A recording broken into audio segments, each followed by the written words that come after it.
Gyere a Karib-tengerre!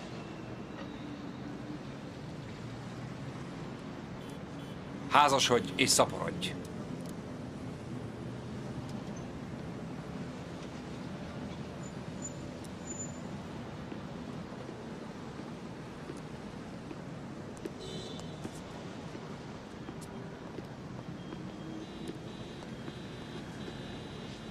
Férfi ruházat. Ne gondolkodj! Zárva. Vásárolj. Ne gondolkodj. Ne ébredj fel. Hódolj. Köszönöm. Kösz szépen.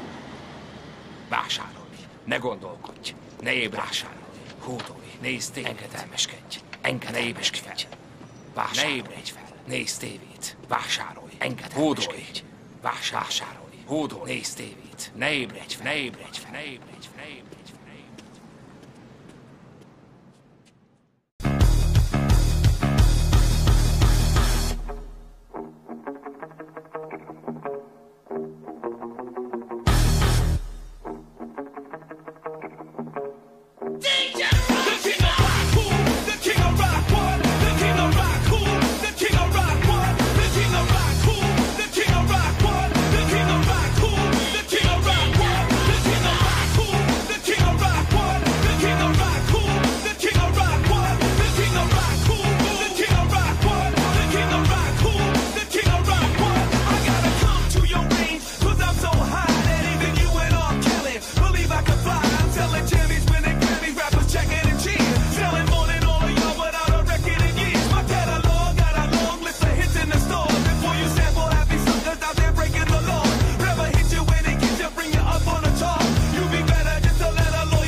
To get things rolling, I had to know more about the inner workings of the subconscious mind itself.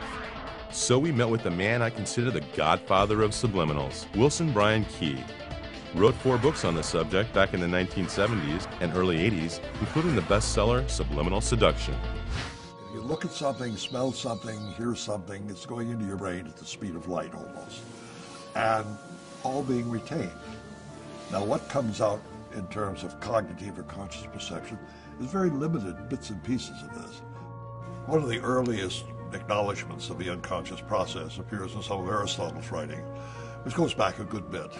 Sigmund Freud was the first person to coherently probe the existence of the unconscious and postulate that people have a lot of emotions and drives that they're not aware of. Freud's theories were, at the time, very controversial. Because he was telling people, in a sense, things they didn't really want to know about. Freud used a number of techniques to determine what their unconscious conflicts were, and one of those that he was very involved with was interpreting their dreams. He felt that when people were sleeping, the barrier between the unconscious and the conscious relaxed, and the people actually experienced in the dream state their true unconscious motivations. Freud wrote an interesting book on the uses of these things socially, and he warned these are dangerous toys to play with because we don't understand them, we're not likely to understand them, and they're capable of triggering off pathological response. You know, it really started in America with Ed Bernays, who imported and used some of Freud's psychoanalytic theories to give people in their consumer choices substitutes for sort of primal urges. In his book Propaganda, he said it was the duty of marketing people to lead an otherwise unleadable, irrational, free people to making a consensus or a decision that was a responsible decision. And so we had a marketing philosophy that was inherently about manipulating and motivating a public.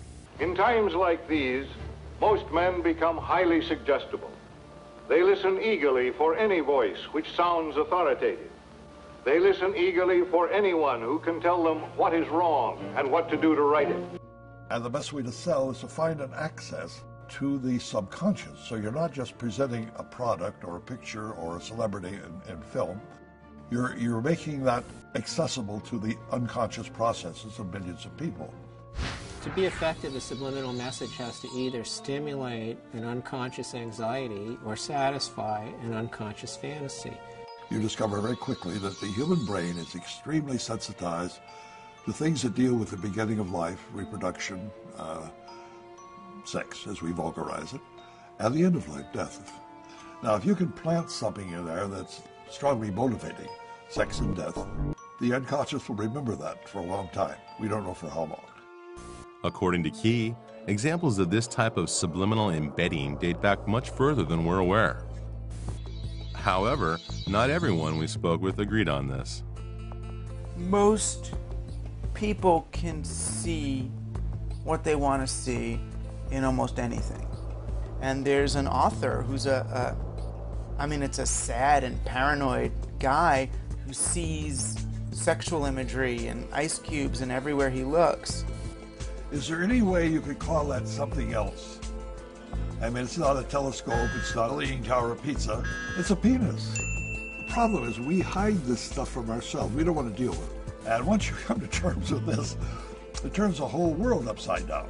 If the medieval artists could do it, why not Chicken McNuggets? I must admit that I too started questioning the Godfather's credibility when he claimed that SEX was embedded all over and even baked onto the Ritz cracker itself. The SEXs are all over the cracker. Makes them taste better. I love Ritz crackers. The fact that he made some allegations that are not credible doesn't mean that the substance of what he had to say wasn't, logical and totally persuasive.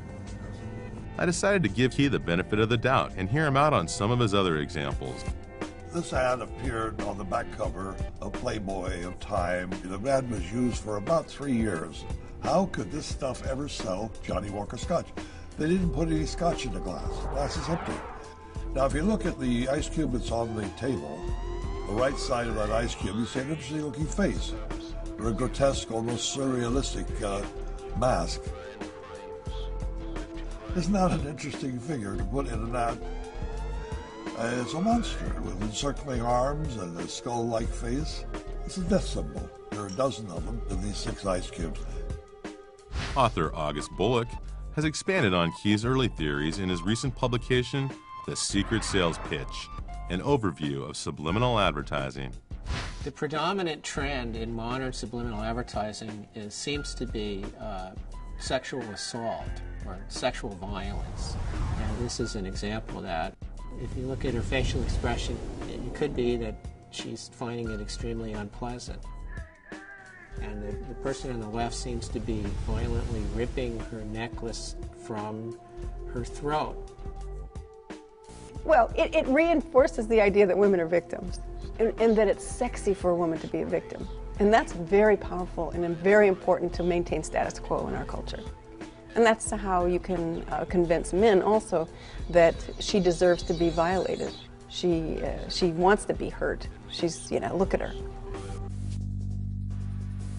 The motivational researchers in the 50s developed a variety of electronic equipment that they could measure people's unconscious reactions to. Like one of these was a galvanic skin response, where they would measure minute fluctuations in the amount of sweat on your skin, which was related to your state of anxiety, or also a heartbeat, or they had special cameras in supermarkets that would measure the dilation of the pupils that would indicate how interested a person was in a product. I looked into the numerous studies published in scientific journals since the late 1950s and found that the majority showed evidence of our mind's ability to register subliminal perception. The advent of new technology, positron emission tomography, enhanced magnetic resonance imaging, etc., and we're seeing a whole lot of new research come out, shows us what areas of the brain are excited by subliminal stimulation.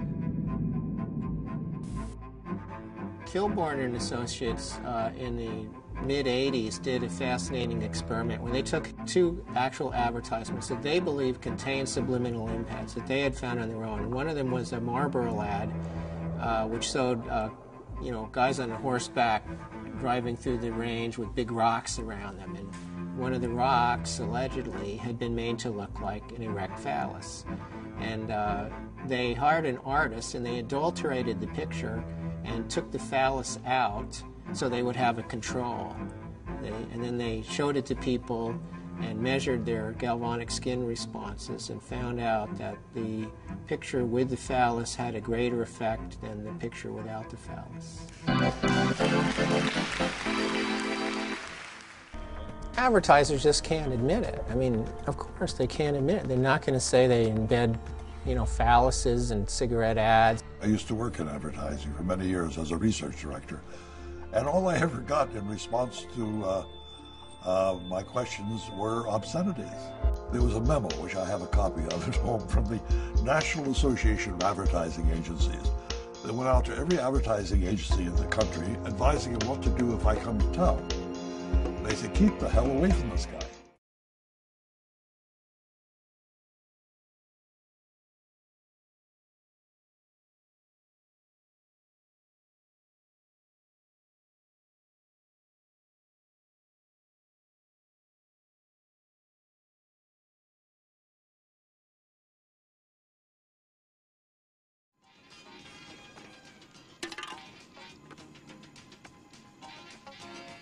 Mindig úgy vélte, hogy jobb lenne egy műköröm, mert annyi tennivalója akad?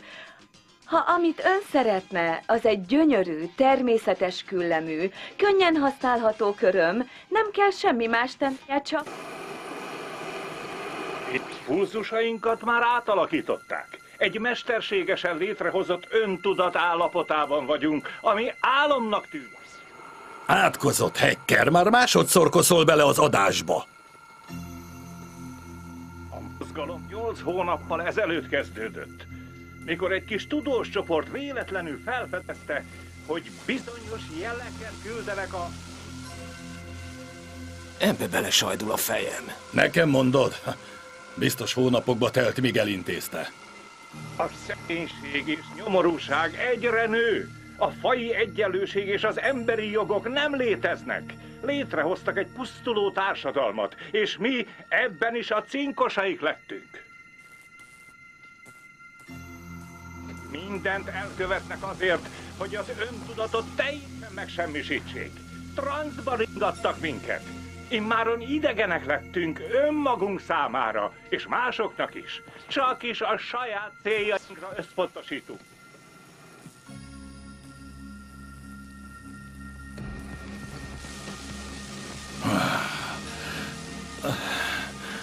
Kérem, értsük meg, nem eshet bajuk, míg nem fedjük fel a kilétüket. Ez a túlélésük leghatásosabb módszere.